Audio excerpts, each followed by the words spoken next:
Dear students, in this video I'm going to share about religious conditions, social conditions of Indus Valley civilization as well as script, some burial system also. ఈ యొక్క వీడియోలో మనం చూసే అంశం ఏంటి అంటే మత పరిస్థితులు, సాంఘిక పరిస్థితులు, సింధు ప్రజల యొక్క లిపి ఏంటి, ఆ తర్వాత వాళ్ళు చనిపోయిన వాళ్ళని పాతిపెట్టే పద్ధతి ఏ విధంగా ఉంది అనే విషయాన్ని మనము ఈ యొక్క వీడియోలో వింటాం. అయితే before that I will going to share some introduction part about Indus valley civilization. మనము చాలా వరకు ఈ యొక్క సింధు నాగరికత యొక్క సమాజం గురించి కానీ ఆ కాలం నాటి వ్యవస్థ గురించి కానీ తెలుసుకోవటానికి ప్రాముఖ్యంగా మనము ఆధారపడినటువంటి సోర్సెస్ ఏంటివంటే, ఆధారాలు ఏంటివంటే పురావస్తు ఆధారాలు, ఆర్కియాలజికల్ సోర్సెస్. వీటినే సెకండరీ సోర్సెస్ అని కూడా పిలుస్తారు. ఓకే, అయితే మొట్టమొదటిసారిగా ఈ యొక్క సివిలైజేషన్ అంటూ ఒకటి ఉంది అనే విషయాన్ని ఎప్పుడు తెలుసు అంటే అరప్ప ప్రాంతంలో మొట్టమొదటిసారిగా ఈ యొక్క నాగరికత బయలుపడింది అని చెప్పుకున్నాం. అది ఎప్పుడు అంటే 1921 ఇయర్లో కదా. అయితే చార్లెస్ మానస్ అనే అతను క్రీస్తు శకం 1826వ సంవత్సరంలో అరప్పాలో ఉన్నటువంటి కొన్ని దిబ్బల్ని కనుక్కున్నాడు, కొన్ని ఎత్తైన ప్రాంతాల్ని కనుక్కోవడం జరిగింది. నెక్స్ట్ టైం చూసినట్లయితే దాన్ని చూసి కనుగొన్నారు చాలా వరకు, కానీ అది వాటి గురించినటువంటి పరిశోధన ముందుకు కొనసాగలేదు. నెక్స్ట్ 1856లో 1856వ సంవత్సరంలో ఒక రైల్వే మార్గాన్ని బ్రిటిష్ వాళ్ళు నిర్మించాలని వాళ్ళు ప్రణాళికను వేసినప్పుడు ఆ యొక్క రైల్వే మార్గ నిర్మాణంలో భాగంగా వాళ్ళు కరాచీ నుండి లాహోర్కి మధ్య ఆ యొక్క రైల్వే మార్గాన్ని నిర్మిస్తూ ఉన్నటువంటి సమయం అది. ఆ సమయంలో జేమ్స్ ఆ తర్వాత బర్డెన్ అనేటటువంటి ఇద్దరు ఆంగ్లేయులు అక్కడ సింధు నగరానికి సంబంధించినటువంటి సింధు నాగరికతకు చెందినటువంటి కొన్ని అవశేషాలని కనుక్కోవడం జరిగింది. అయితే దీనిపైన చాలా సంవత్సరాల తర్వాత అంటే 1883వ సంవత్సరంలో మరియు 1876వ సంవత్సరంలో అలెగ్జాండర్ కన్నింగ్హమ్ అనే అతను ఏం చేశాడు అంటే, ఏవైతే చార్లెస్ మానస్ కనుక్కున్నాడో ఆ యొక్క హరప్ప ప్రాంతంలోని కొన్ని దిబ్బలను వాటిని సందర్శించి అక్కడ త్రవ్వకాలు జరపడం మొదలుపెట్టారు. ఈ విధంగా అక్కడ మొట్టమొదటిసారిగా అక్కడ తవ్వకాలు జరిపినటువంటి వాళ్ళు ఎవరు అంటే అలెగ్జాండర్ కన్నింగ్హమ్.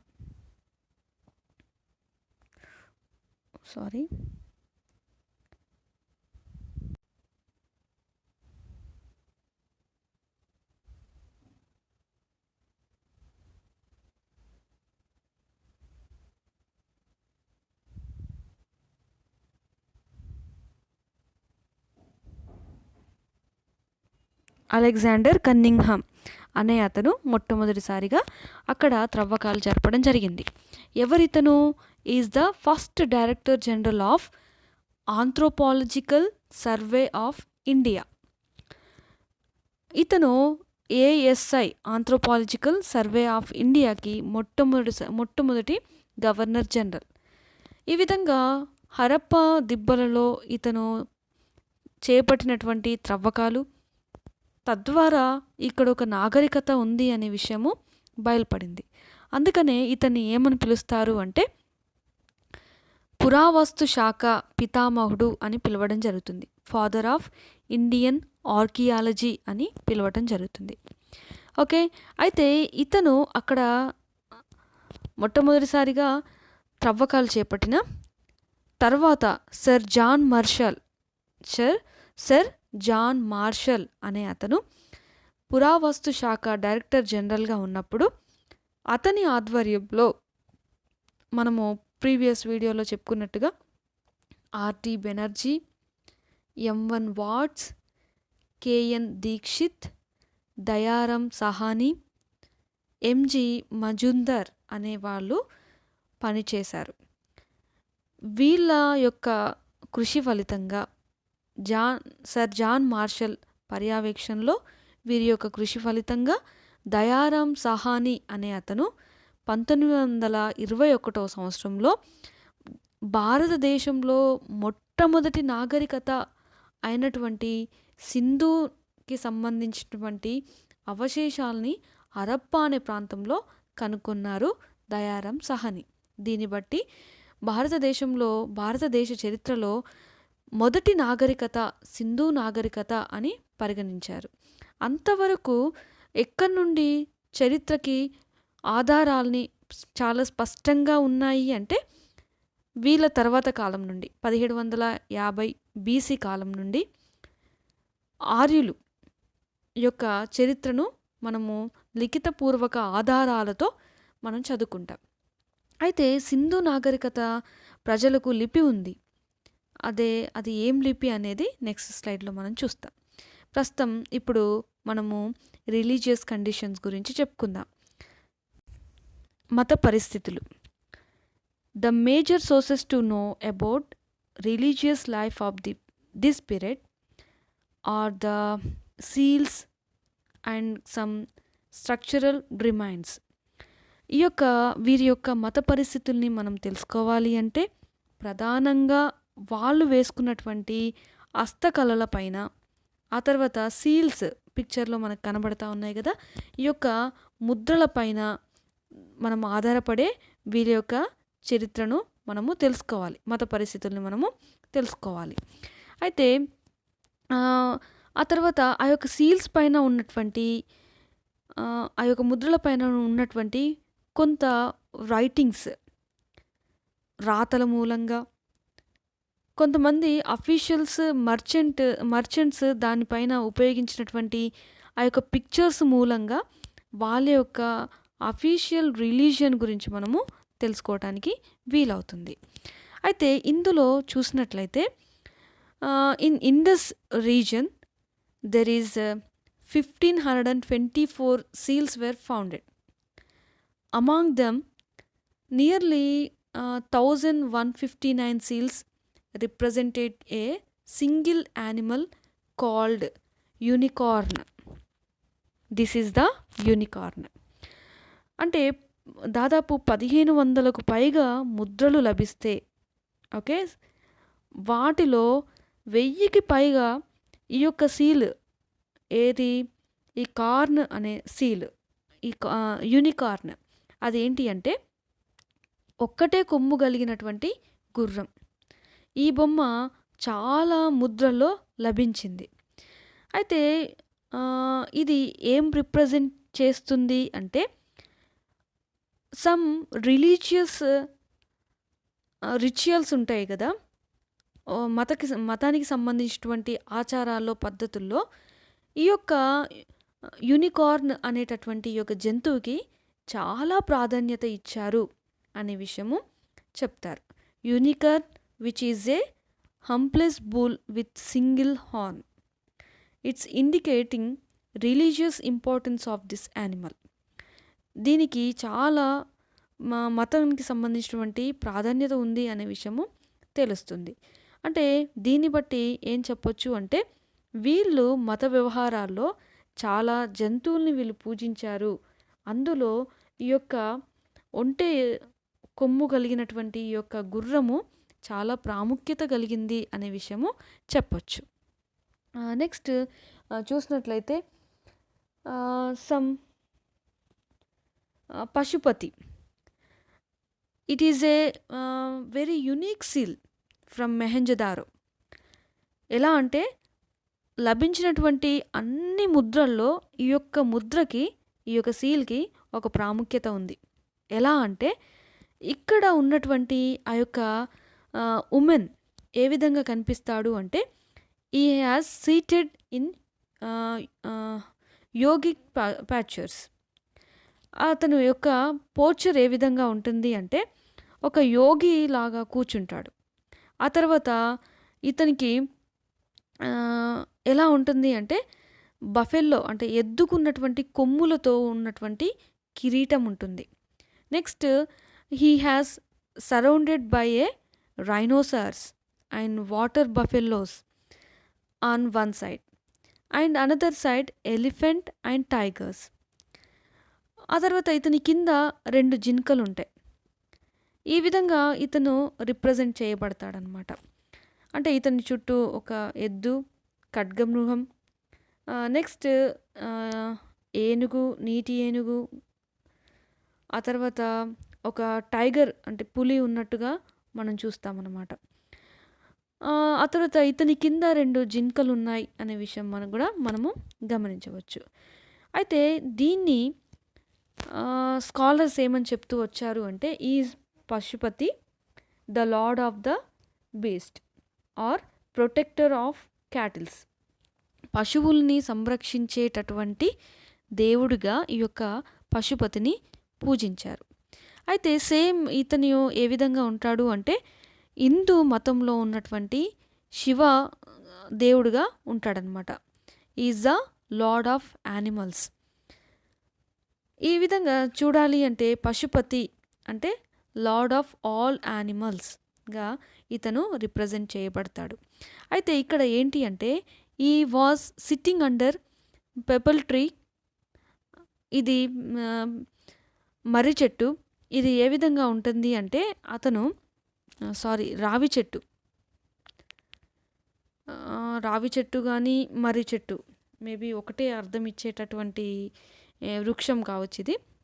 అయితే రైట్, రావి చెట్టు అన్న మర్రి చెట్టు అన్న ఒకటే చెట్టు. ఈ యొక్క చెట్టు అతనికి నీడలాగా ఉంటుంది. అంటే ఇది ఒక నివాసం లాగా, అంటే దేవుని యొక్క నివాసం లాగా ఆ యొక్క చెట్టును కూడా వీళ్ళు పూజించారు. అంటే దీన్ని బట్టి మనం ఏం చెప్పొచ్చు అంటే వాళ్ళు జంతువుల్ని పూజించారు, ఓకే, ఈ యొక్క పశుపతిని పూజించారు, నెక్స్ట్ వృక్షాలను కూడా వీళ్ళు పూజించారు. అయితే వీళ్ళు పూజించినటువంటి ప్రధాన వృక్షం ఏది అంటే ఈ యొక్క రావి లేదా మర్రి చెట్టు. దీన్నే అశ్వత్థ వృక్షం అని కూడా పిలుస్తారు. ఓకే, నెక్స్ట్ అమ్మ తల్లి గురించి చెప్దాం. ఈ యొక్క అమ్మ తల్లి ఏంటి అంటే వాళ్ళు పూజించినటువంటి ప్రధానమైన దేవతల్లో ఈ యొక్క అమ్మ తల్లి ఒకరు. అంటే చాలా ప్రాంతాల్లో ఈ యొక్క అమ్మ తల్లికి సంబంధించినటువంటి విగ్రహము లభించింది. అదేవిధంగా చాలా ఇళ్ళల్లో కూడా చాలా ప్రధానంగా లభించినటువంటి దేవత ఏది అంటే మదర్ గాడెస్. ఈ యొక్క అమ్మ తల్లి విగ్రహమే చాలా చోట్లలో లభించడం జరిగింది. అయితే దీన్ని బట్టి మనం ఏం చెప్పొచ్చు అంటే ఈమెని ఒక న్యాచురల్ గాడెస్, ఆ తర్వాత సమ్ ఏంటి అంటే ఫెర్టిలైజ్ కోసం ఈ యొక్క దేవతను వాళ్ళు పూజ చేశారు. నెక్స్ట్ వ్యవసాయానికి సంబంధించిన దేవతగా కూడా ఈమెను పూజించారు. అంటే సంతానాన్ని కలుగజేసేటటువంటి దేవత, ప్రకృతికి దేవత, ఆ తర్వాత వ్యవసాయ దేవతగా ఈమెను పూజించారు. అంటే కొన్ని విగ్రహాలు కూడా ఆ విధంగా లభిస్తూ వచ్చాయి. ఈ విధంగా ఈ యొక్క అమ్మ తల్లి ఆరాధన అనేది శ్రీదేవతని పూజించటాన్ని సూచిస్తుంది. ఈ విధంగా సేమ్ వీళ్ళకి సమకాలినటువంటి నాగరికత అయినటువంటి సుమేరియన్లో, ఈజిప్టులో కూడా ఇలాంటి దేవతల్ని వాళ్ళు పూజ చేశారు. ఎట్లా అంటే సుమేరియన్లో ఇస్తార్ అనేటటువంటి దేవతను పూజ చేస్తే ఈజిప్టులో ఈసిన్ అనేటటువంటి దేవతను వాళ్ళు పూజించారు. ఓకే, వీళ్ళు అమ్మ తల్లిని, పశుపతిని, ఆ తర్వాత వృక్షాలని కూడా వీళ్ళు పూజించడం జరిగింది. ఓకే, ఇక్కడ ఉన్నటువంటి పశుపతి ఏ విధంగా ఉంటాడు అంటే అంటే ఏమంటారు, యోగటిక్ పోస్టర్లో మనం చూడొచ్చు ఇతన్ని. అంటే యోగ చేస్తున్నట్టుగా ఒక ధ్యాన భంగిమలో ఉన్నట్టుగా అక్కడ దానిపైన కూర్చున్నట్టుగా మనకి కనబడుతుంది. అయితే ఈ యొక్క ముద్రలు ఎక్కడ లభించాయి అంటే మెహెంజోదారో అనే ప్రాంతంలో లభించాయి. అతని చుట్టూ ఎన్ని ఎన్ని రకాల జంతువులున్నాయి? 5 రకాల జంతువులున్నాయి. అందులో 2 జింకలున్నాయి. ఇది మెహెంజోదారోలో సర్ జాన్ మార్షల్ అనే అతను ఈ యొక్క పశుపతి విగ్రహం కొమ్ములు గల దేవుణ్ణి ఇతను కనుక్కోవడం జరిగింది. ఆ తర్వాత ఈ యొక్క సీల్స్‌లో చూస్తే కొన్ని సీల్స్‌లో వాళ్ళు చేపను చాలా ప్రధానంగా వేసుకుంటూ వచ్చారు. ఇక్కడ చూస్తాం మనం చేపను. ఇది చాలా శుభసూచకంగా వాళ్ళు వాడుతూ వచ్చారు. మళ్ళీ స్వస్తిక్‌ని కూడా వీళ్ళు పూజించారు. అయితే ఈ యొక్క సింధు ప్రజలు దీన్ని పూజించారు. ఎందుకని అంటే సింధు ప్రజలు చాలా భూతాలు, ప్రేత పిశాచాలు ఉన్నట్టు వాళ్ళు నమ్మారనమాట. అయితే వాటి నుండి తమను తాము కాపాడుకోవడానికి అన్న ఉద్దేశంతో వాళ్ళు ఈ యొక్క స్వస్తిక్ చిహ్నాన్ని వాళ్ళు పూజించారు అని చెప్పడం జరిగింది. ఇక్కడ ఉన్నటువంటి సీల్ ఏంటి అంటే ఇది పశుపతిది, మెహెంజోదారోలో లభించినటువంటి సీల్ ఇది. ఓకే. ఇది వాళ్ళు వృక్షాల్ని పూజించారు అని చెప్పుకున్నాం కదా. అందులో వాళ్ళు ప్రధానంగా పూజించినటువంటి వృక్షం ఏంటి? రావి చెట్టు. ఓకే. People tree.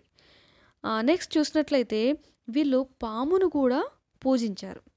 అయితే పామును వీళ్ళు పూజించారు అన్నందుకు గుర్తు ఎక్కడ అంటే సింధు నది ప్రాంతంలోని గుమ్లా అనే ప్రాంతంలో వీళ్ళు పామును కూడా వీళ్ళు పూజించారు అనే విషయము బయటపడింది. ఓకే. నెక్స్ట్ వీళ్ళు కొన్ని జననాంగాలను కూడా పూజించారు. జెనిటల్స్‌ని. ఓకే. లింగాన్ని వీళ్ళు పూజించినట్టు మెహెంజోదారోలో లభిస్తే వీళ్ళు యోనిని పూజించారు అనే విషయము హరప్పాలో లభించింది. అంటే జెనిటల్స్ వర్షిప్. ఓకే. లింగాన్నేమో మెహెంజోదారోలో, యోనిని హరప్పా అనే ప్రాంతంలో చరిత్రకారులు కనుక్కోవడం జరిగింది. వీళ్ళ యొక్క మత పరిస్థితుల్లో ఇంకా మనం చూసినట్లయితే కొన్ని there are prepare to some offers like women sacrifices. అంటే దేవుణ్ణి వాళ్ళు సంతోషపెట్టడానికి, శాంతపరచడం కొరకు లేదా అక్కడ ఉన్నటువంటి పరిసరాల్ని శాంతపరచడం కొరకు వాళ్ళు ఏం చేస్తూ వచ్చారు అంటే ఈ యొక్క ఉమెన్ సాక్రిఫైసెస్ అంటే మానవుల్ని బలిగా అర్పించేటటువంటి కార్యక్రమాలు చేస్తూ వచ్చారు అనే విషయం తెలిసింది. ఎట్లా అంటే చెన్నుదారో అనే ప్రాంతంలో ఒక జార్లో పెట్టినటువంటి ఒక స్కల్ దొరికిందనమాట. ఉమెన్ది. ఆమె దాదాపు 20 సంవత్సరాలు కలిగినటువంటి యువతి. దీన్ని చూసినట్లయితే వాళ్ళు ఏ విధంగా భావిస్తూ వచ్చారు అంటే ఇలాంటి ఉమెన్ సాక్రిఫైసెస్ ఉన్నాయి అనే విషయము చెప్తూ వచ్చారు. అదేవిధంగా ఇప్పటికీ కూడా మన వాళ్ళు చాలా చోట్లలో పుణ్యస్నానాలు చేస్తారు. అలా వీళ్ళకున్నటువంటి గ్రేట్ బాత్స్ మనం చెప్పుకున్నాం. ఆ బాతింగ్‌లో వాళ్ళు కొన్ని వాటర్‌ని వాళ్ళు ఏ విధంగా యూజ్ చేశారు అంటే రిచువల్ ప్యూరిఫికేషన్ కింద వాళ్ళు యూజ్ చేస్తూ వచ్చారు. అంటే మత ఆచారాల్లో వాళ్ళని పవిత్రపరిచేటటువంటిది ఏంటి అంటే ఈ యొక్క నీళ్ళు అని చెప్పేసి చెప్తూ వచ్చారనమాట. ఓకే. ఇది సింధు ప్రజల యొక్క మత పరిస్థితులు. నెక్స్ట్ ఈ యొక్క స్వస్తిక్ గురించి ఇంకొక మాట మనం చెప్పుకుందాం. ఏంటి అంటే భూత పేత పిశాచాల్ని తొలగించడం కొరకు వాటిని పూజించారు. అయితే వాటి నుండి వాళ్ళను కాపాడుకోవడానికి కొన్ని తాయెత్తులను కూడా కట్టుకునే ఆచారం ఇక్కడ ఉంది. నెక్స్ట్ ఇక్కడ బుల్ని మనం చూస్తూ ఉన్నట్లయితే ఇప్పటికీ కూడా తమిళనాడు ప్రాంతంలో జల్లికట్టు అనేటటువంటి ఒక ఎద్దుల పోటీ జరుగుతుంది. ఎద్దులతో చేసేటటువంటి ఆ యొక్క క్రీడ. అలాంటి క్రీడ ఎప్పుడు స్టార్ట్ అయింది అనే విషయాన్ని చెప్పొచ్చు అంటే చరిత్రకారులు ఏమని చెప్తారు అంటే ఈ యొక్క సింధు నది కాలం నుండే అలాంటి జల్లికట్టు వంటివి క్రీడలు వచ్చాయి అనే విషయాన్ని చెప్తా ఉంటారనమాట. ఓకే. Next burial system. ఒక్కొక్క ప్రాంతం చోట ఒక్కొక్కలాగా వాళ్ళు పూడ్చిపెట్టే పద్ధతిని వాళ్ళు పాటిస్తూ వచ్చారు. ఇక్కడ ఏ ఆ తర్వాత బి ఈ 2 బాక్స్‌లో చూసినట్లయితే ఇవి 2 కూడా మెహర్‌గర్ అనేటటువంటి ప్రాంతంలో లభించాయి.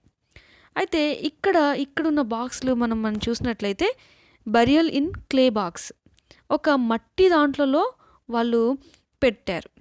నెక్స్ట్ ఇక్కడ చూసినట్లయితే కొన్ని pit with side chamber, next close up with mud bricks. ఇది ఒక గుహలాగా తవ్వేసి ఏం చేశారు అంటే ఒక చిన్న గదిలాగా చేసి దానిపైన మట్టితో చేసినటువంటి ఇటుకల్ని కప్పారనమాట. ఈ 2 పిక్చర్స్లో ఉన్నటువంటి పోస్చరు ఎక్కడ ఏ ప్రాంతంలో అంటే మెహర్‌గర్ అనే ప్రాంతంలో లభించింది. ఓకే, నెక్స్ట్ మనం చూసినట్లయితే ఈ యొక్క C part, C and D, ఇవి 2 కూడా కాలిబంగన్ అనే ప్రాంతంలో లభించాయి. ఇక్కడ మనం ఏం చూడొచ్చు అంటే చనిపోయిన వాళ్ళని, ఓకే, వాళ్ళ యొక్క అస్థికలు ఉంటాయి కదా, ఎముకలు, స్కెలిటన్స్, వాటిని ఏం చేస్తూ వచ్చారు అంటే ఈ యొక్క కుండలో పెట్టి పూడ్చే పద్ధతిని వాళ్ళు పాటిస్తూ వచ్చారు. ఇది మనము ప్రాచీన శిలాయుగంలో కూడా చూస్తాం. లాస్ట్గా చూసినట్లయితే ఈ పార్ట్, ఇది బరియల్ ఎట్ లోతాల్ సైడ్. ఇది ఏంటి అంటే ఒకటే చోట ఇద్దరిని బరియల్ చేసేటటువంటి పద్ధతి, ఆ తర్వాత వాళ్ళని ఇటుకలతో కప్పిపెట్టే పద్ధతిని మనము చూడవచ్చు. ఈ విధంగా రకరకాలుగా వాళ్ళ యొక్క బరియల్ సిస్టమ్ మనము చూడొచ్చు. అంటే మడ్ బ్రిక్స్ వాడారు. ఓకే, వాళ్ళని కన్నం చేసిన తర్వాత వాళ్ళ యొక్క ఎముకల్ని కుండలో పెట్టి పాతిపెట్టడం జరిగింది. ఓకే, మళ్ళీ డబుల్ బరియల్ చూసినట్లయితే ఈ యొక్క లోతాల్ అనే ప్రాంతంలో లభించింది. అయితే ఇక్కడ మిమ్మల్ని అడిగే క్వశ్చన్స్ ఏ విధంగా ఉంటుంది అంటే pit with side chamber, closed with mud bricks. ఈ పద్ధతి ప్రకారంగా సింధు నది ప్రాంతంలోని ఉన్నటువంటి ప్రజలు ఈ పద్ధతిని పాటించి సమాధిని చేశారు అంటే మెహర్‌గర్ అనే ప్రాంతంలో. ఓకే, ఆ తర్వాత క్లే బాక్స్, మట్టితో చేసినటువంటి సమాధి పెట్టిని ఎక్కడ వాళ్ళు చేసుకున్నారు అంటే మెహర్‌గర్ అనే ప్రాంతంలో. నెక్స్ట్ ఈ యొక్క కాలిబంగన్ అనే ప్రాంతంలో మనం చూడొచ్చు పాట్ బరియల్ వితౌట్ స్కెలిటన్, అంటే ఎటువంటి ఎముకలు అని చెప్తూ వచ్చాను ఇప్పటివరకు. ఎముకలు కాకుండా వాటిని ఏమంటారు, బూడిదగా అవుతుంది కదా శవము, దాన్ని ఆ యొక్క కుండలో పెట్టి పాతి పెట్టేటటువంటి పద్ధతిని మనము చూడవచ్చు. ఇక్కడ లోతాలో చూసినట్లయితే డబుల్ బరియల్, అంటే ఇద్దరిని కలిపి సమాధి చేసేటటువంటిది మనము ఈ యొక్క లోతాల్ అనే ప్రాంతంలో గమనించాలి. నెక్స్ట్ చూసినట్లయితే ఇక్కడ ఉన్నటువంటి ఏ పార్ట్, ఇది ధోలవీరా అనే ప్రాంతంలోది. నెక్స్ట్ ఈ యొక్క బి పార్ట్ చూసినట్లయితే ఇది రాకీగర్ అనే ప్రాంతంలో. నెక్స్ట్ సి పార్ట్లో కనుక మనం గమనించినట్లయితే ఇది అరప్ప నుండి రాకీగర్ అనే ప్రాంతం వరకు ఇట్లాంటి సమాధి వాళ్ళు పెట్టుకోవడం, అంటే ఇలాంటి పద్ధతిని వాళ్ళు పాటిస్తూ వచ్చారు. అయితే ఇక్కడ మనము ఒకటి మెయిన్గా చెప్పుకోవాల్సినటువంటి విషయం ఏంటి అంటే ఈ యొక్క ఏ పార్ట్లో చూసినట్లయితే Harappa burials from Farmana oriented either in north east, north south, ఆ తర్వాత north west, south west, or north east or south west. వాళ్ళు ఏ విధంగా చేస్తూ వచ్చారు అంటే నార్త్ వైపు నుండి ఉత్తరం నుండి దక్షిణ, లేదా అంటే ఇప్పుడు క్రాసింగ్స్ ఉన్నాయి చూడు, ఇక్కడ ఒక క్రాస్ లాగా ఉంది, ఇక్కడ ఒక క్రాస్ లాగా, అంటే ఒకటి ఇలా ఉంటే ఒకటి ఇలా ఉంది కదా, ఒకటి మళ్ళీ ఇలా ఉంది, ఓకే, ఒకటి ఇలా ఉంది.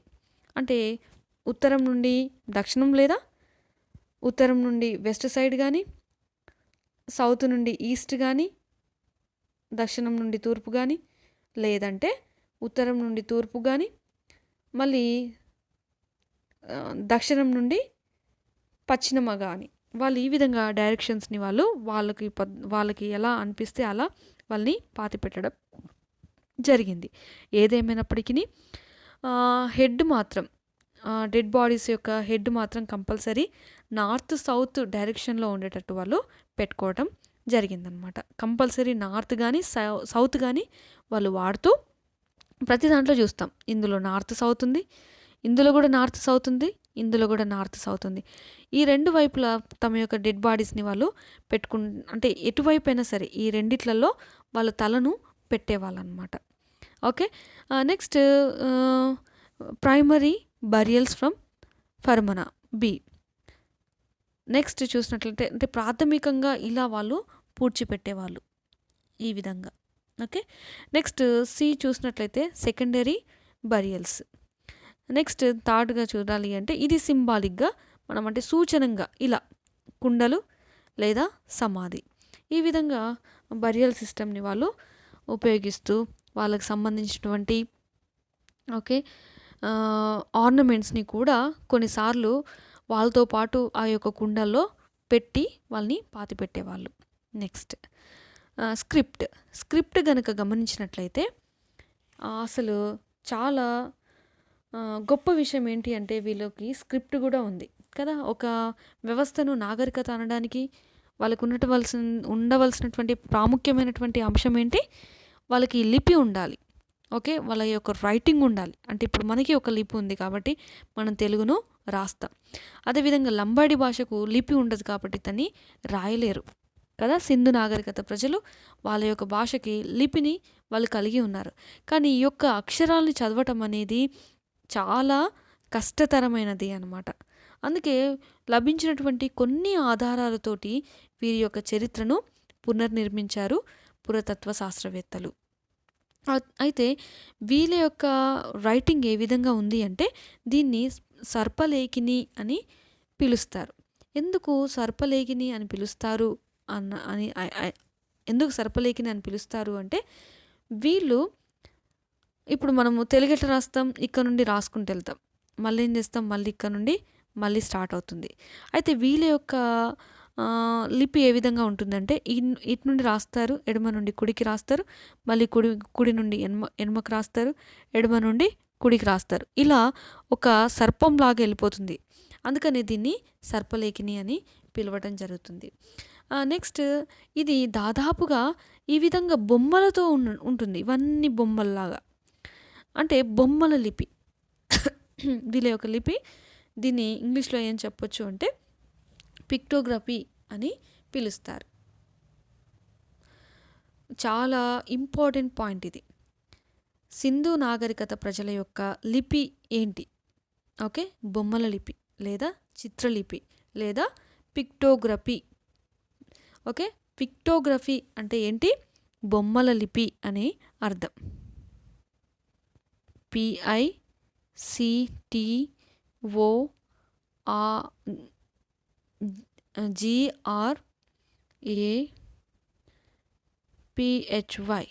పిక్టోగ్రఫీ, చిత్రలిపి. ఇది వీళ్ళ యొక్క లిపి ఏ విధంగా ఉంది? సర్పలేఖనం. దీన్నే ఇంగ్లీష్లో ఏమని పిలుస్తారు అంటే బ్రౌసోఫెడన్ అని పిలవటం జరుగుతుంది.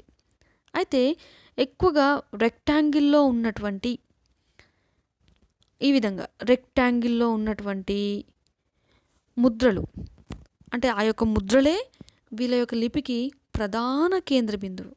ఆ యొక్క ముద్రలపైనే వీళ్ళు ఆ యొక్క లిపిని చెక్కడం జరిగిందనమాట. అయితే ఈ యొక్క దీర్ఘచతురస్రాకార ముద్రలు, రెక్టాంగిల్స్ రూపంలో ఉన్నటువంటి ముద్రలు ఎక్కడ లభించాయి అంటే కాలిబంగన్ అనే ప్రాంతంలో లభించాయి. నెక్స్ట్ ఇదే చిత్రలిపిని ఏమని పిలుస్తారు? దానికి ఇంకొక పేరుంది, జియాలిక్ అనే పేరు. జియాలిక్ అనే పేరు ఉంటుంది చిత్రలిపికి. అయితే ఈ యొక్క లిపి పైన చాలామంది పరిశోధన చేశారు. అయితే 1965లో ఈ యొక్క పరిశోధన స్టార్ట్ అయ్యింది. 1965లో చాలా శాస్త్రీయబద్ధంగా వారిపైన పరిశోధన స్టార్ట్ అయింది. దానికంటే ముందుగా ఈ యొక్క లిపి పైన పరిశోధన చేసినటువంటి వాళ్ళు ఎవరు అంటే ఫాదర్ హిరాస్ అనే అతను, ఇంకొక అతను జిఆర్ హంటర్ అనే అతను. నెక్స్ట్ శాస్త్రీయబద్ధంగా లేదా 1965 తర్వాత ఆ యొక్క లిపి పైన కృషి చేసిన వాళ్ళు ఎవరు అంటే ఆ లిపిని ఇప్పటికీ చదువుతూ ఉన్నారు. ఓకే, ఆ యొక్క లిపిని అధ్యయనం చేసినటువంటి 1965 తర్వాత అధ్యయనం చేసినటువంటి వాళ్ళు ఎవరు అంటే ఎస్ఆర్ రావ్, కృష్ణారావ్, ఓకే, మహాదేవన్ అనే అతను. ఓకే, అయితే దీన్ని కంప్యూటర్ని ఉపయోగించి సింధు లిపిని విశ్లేషించడం కొరకు చాలా వరకు ప్రయత్నం చేసిన వాళ్ళు ఎవరు అంటే యూరిజ్ నౌరోజీన్ అనే అతను. యూరిజ్ నౌరోజీవ్ అనే అతను. ఇతను రష్యాకు చెందినటువంటి వాళ్ళు. ఇది సింధు నాగరికత ప్రజల యొక్క లిపి గురించినటువంటి విషయాలు. కొన్ని విషయాలు మనం చెప్పుకుందాం, వాటిని దయచేసి నోట్ చేసుకోండి. ఎస్ఆర్ రావ్ అనే అతను దీనిపైన పరిశోధన చేశాడని చెప్పాను కదా. ఇతను ఏమని చెప్తాడు అంటే this is the first form about Sanskrit అని చెప్తాడు. ఇది సంస్కృతికి మొదటి రూపం. సింధు లిపి ఏదైతే ఉందో అది సంస్కృత భాషకి మొదటి రూపం అని చెప్తాడు. ఎందుకంటే తర్వాత వచ్చినటువంటి అంటే ఈ యొక్క సింధు నాగరికత ప్రజల తర్వాత వచ్చినటువంటి వ్యవస్థ ఏంటి అంటే ఆర్యులది. సంస్కృత భాషను పోషించినటువంటి వాళ్ళు అందుకనే ఇతను ఈ విషయం చెప్పడం జరుగుతుంది. నెక్స్ట్ ద్రవిడియ భాషలకు మొదటి రూపం అని చెప్పేసి మహాదేవన్ అనే అతను చెప్తాడు. ఓకే, ద్రవిడ భాష నుండే చాలా భాషలు ఉద్భవించాయి. ఓకే, నెక్స్ట్ చూసినట్లయితే బ్రహ్మి లిపి అనేది తర్వాత కాలంలో చాలా అభివృద్ధి చెందినటువంటి లిపి. మన దేశాన్ని పరిపాలన చేసినటువంటి గొప్ప గొప్ప వంశాలు అంటే గొప్ప గొప్ప రాజ్యాలు బ్రహ్మీ లిపినే ఉపయోగించారు. ఓకే, ఈ యొక్క సింధు లిపి నుండే బ్రహ్మీ లిపి వచ్చింది అనే విషయాన్ని చెప్పినటువంటి వాళ్ళు లాంగ్టన్, ఆ తర్వాత రాజారాం అనే అతను చెప్పాడు. ఓకే, ఇది వాళ్ళ యొక్క వ్యూ, వాళ్ళ యొక్క అభిప్రాయం, వాళ్ళు ఆ విధంగా వ్యక్తం చేశారు. అయితే ఈ యొక్క సింధు లిపి పైన అంటే ఈ యొక్క బొమ్మల లిపి పైన నట్వార్ జూ అనే అతను the Vedic glossary on Indus script అనే గ్రంథాన్ని అతను రాయటం జరిగింది. ఓకే, ఇది సింధు ప్రజల యొక్క లిపి గురించినటువంటి విషయాలు. Next social conditions. ఇది చెప్తే ఇంకా అయిపోతుంది క్లాస్. ఓకే, సోషల్ కండిషన్స్కి వచ్చేసి ముఖ్యంగా వీళ్ళు ఏ గేమ్స్ ఆడుకున్నారు, ఎటువంటి ఆటల్ని వీళ్ళు ఆడుకున్నారు అని చూసినట్లయితే జూదం, పాచికలు. ఓకే, ఇప్పటికీ కూడా ఇలాంటి పాచికలతోటి ఆడుతూ ఉన్నాం కదా, అవి సింధు నాగరికత ప్రజలు ఆడినటువంటివి. ఈ రెండు కూడా ఎక్కడ లభించాయి అంటే టెర్రకోటతో చేసుకున్నటువంటి ఈ యొక్క గేమ్ బోర్డ్, ఆ తర్వాత ఈ యొక్క డైస్ లోతాల్ అనే ప్రాంతంలో వాళ్ళు కనుక్కోవడం జరిగింది. ఇక్కడ ఉన్నటువంటి బోన్తో చేసినటువంటి ఈ యొక్క డయస్ మెహంజదారో అనే ప్రాంతంలో కనుక్కున్నది. అయితే దీన్ని దేంతో చేశారు అంటే బోన్తో వాళ్ళు చేసుకోవడం జరిగింది. అయితే they know very well about chess. ఇది చెస్ బోర్డ్ కింద వాళ్ళు వాడుతూ వచ్చారనమాట. అంటే వీళ్ళు వాడినటువంటి ఆట జూదం, దాన్ని లేదా పాచికలాట, చెస్. ఆ తర్వాత వీళ్ళ యొక్క పిక్చర్స్, వీళ్ళ యొక్క పోస్టర్స్ చూస్తూ ఉంటే వీళ్ళు చాలా చక్కగా నృత్యం చేసేవాళ్ళు అనే విషయము అర్థమవుతుంది. ఇక్కడ మనం గుర్తుపెట్టుకోవాల్సినటువంటి ఇంపార్టెంట్ నోట్ ఏంటి అంటే పాచికలు ఈ యొక్క డయస్ ఎక్కడ దొరికినాయి. ఓకే, అది మరి ముఖ్యంగా టెర్రకోటతో చేసుకున్నటువంటిది ఎక్కడ, లోతాల్ అనే ప్రాంతంలో. నెక్స్ట్ బోన్తో చేసుకున్నటువంటిది ఎక్కడ లభించింది, మెహంజదారో అనే ప్రాంతంలో లభించింది. ఇది సాంఘిక వ్యవస్థలోని ముఖ్యమైన అంశాలు. ఓకే, నెక్స్ట్ చూసినట్లయితే అంతకుముందే చెప్పినట్టుగా హరప్పాలో, మొహంజదారోలో ఉన్నటువంటి కొన్ని ఇళ్లను పరిశీలిస్తే అందులో కొంత వ్యత్యాసం కనబడుతూ ఉంది. ఎవరైతే ధనవంతులు ఉంటారో వాళ్ళు చాలా చాలా చక్కగా ఇళ్ళను నిర్మించుకున్నారు. ఓకే, వాళ్ళ ఇంటి ముందు వాళ్ళకి ప్రత్యేకమైన స్విమ్మింగ్ పూల్, పెరడు అలాంటివి చాలా కొన్ని వసతులతోటి ఏర్పాటు చేసుకున్నారు. పెద్ద పెద్ద గుహలు నిర్మించుకున్నారు.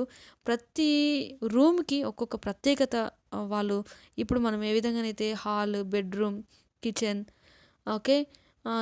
చాలా రూమ్స్‌ని ఏ విధంగానైతే నిర్మించుకున్నారో ఉన్నత వర్గానికి చెందినటువంటి వాళ్ళు ఆ విధంగా నిర్మించుకోవడం జరిగింది. అయితే ఇక్కడ ఒక ప్రాముఖ్యమైన విషయం ఏంటి అంటే, ఇటుకల్ని తయారు చేసేటటువంటి వృత్తి అనేది ప్రభుత్వం తమన ఆధీనంలో ఉండి చేసేదంట. ఇప్పుడు for example government hospitals, schools ఏ విధంగానైతే ప్రభుత్వమే నడిపిస్తా ఉందో చాలా వరకు. అప్పటి కాలంలో సింధు నాగరికత ప్రజలు ఇటుకల్ని తయారు చేసేటటువంటి వృత్తిని ప్రభుత్వం తన యొక్క ఆధ్వర్యంలో ఉండి చేసేదంట. అయితే దీన్ని బట్టి ఈ యొక్క ఇళ్లను నిర్మించేటటువంటి ఈ యొక్క బిల్డర్స్ సమాజంలో ఒక ఉన్నత వర్గాన్ని పొందినటువంటి వాళ్ళు. తాపి మేస్త్రీలు. ఓకే. ఇది కొంత ఈ యొక్క సమాజం గురించి. నెక్స్ట్ వాళ్ళ యొక్క అలంకరణ, నేను ఎటువంటి పిక్చర్స్ నేను మీ ఇక్కడ పెట్టట్లేదు. వాళ్ళు ఎక్కువగా కాటన్, సిల్క్‌తో వాళ్ళు వేసుకున్నటువంటి కాటన్‌తో వాళ్ళు వేసుకున్నటువంటి వస్త్రాలను వాళ్ళు వాడుతూ వచ్చారు. పత్తిని వాళ్ళు వాడుతూ వచ్చారు. నెక్స్ట్ ఇద్దరు కూడా అంటే స్త్రీలు, పురుషులు ఇద్దరు కూడా తమ యొక్క తలల్ని దువ్వుకునేవాళ్ళు. ఇద్దరు కూడా ఏమంటారు ఆభరణాలు వేసుకునేవాళ్ళు. చాలా అలంకార ప్రియులు అని స్టార్టింగ్ నుండి చెప్పుకుంటా ఉన్నాం. అంటే వాళ్ళ దువ్వెన దొరికింది, లిప్‌స్టిక్ దొరికింది, అద్దం దొరికింది. దీన్ని బట్టి ఏం చెప్పొచ్చు అంటే అలంకరణకి చాలా ప్రాముఖ్యత ఇచ్చేవాళ్ళు అనే విషయము తెలుస్తుంది. అయితే ఇంకా కొన్ని పాయింట్స్ చెప్తే ఈ యొక్క ఇండస్ వ్యాలీ సివిలైజేషన్ క్లాస్ అయిపోతుంది. ఇంత మంచి నాగరికత ఏ విధంగా పతనమైంది? దానిపైన కూడా ఇంకా పరిశోధనలు జరుగుతూ ఉన్నాయి. అయితే ఒక్కొక్కరు ఏం చెప్పారు అనే విషయాన్ని మనము చూద్దాం. మార్టిమన్ వీలర్ అనే అతను, సర్ మార్టిమన్ వీలర్, ఇతను ఏం చెప్తాడు అంటే, వీళ్ళ తర్వాత వచ్చినటువంటి ఆర్యులు ఎవరైతే ఉన్నారో విదేశాల్లో నుండి వచ్చి సింధు నాగరికత ప్రజలు అకస్మాత్తుగా వాళ్ళపైన దండెత్తి వాళ్ళని నాశనం చేశారు. వాళ్ళ యొక్క ప్రధాన దేవుడైనటువంటి ఇంద్రుడు, యుద్ధవీరుడు, అతనికి పూజ చేసి ఈ యొక్క సింధు ప్రజల యొక్క నాశనానికి వాళ్ళు పన్నాగం పన్నారు. ఈ విధంగా సింధు ప్రజలు తమ యొక్క నాశనానికి పునాది వేసింది ఎవరు అంటే ఋగ్వేదంలో ఆర్యులు పూజిస్తూ ఉన్నటువంటి ఇంద్రుడు. ఓకే. ఈ యొక్క ఇంద్రుడి వల్లనే ఈ యొక్క సింధు నాగరికత నాశనమైంది అనే విషయాన్ని సర్ మార్టిమర్ వీలర్ అనే అతను చెప్పడం జరుగుతుంది.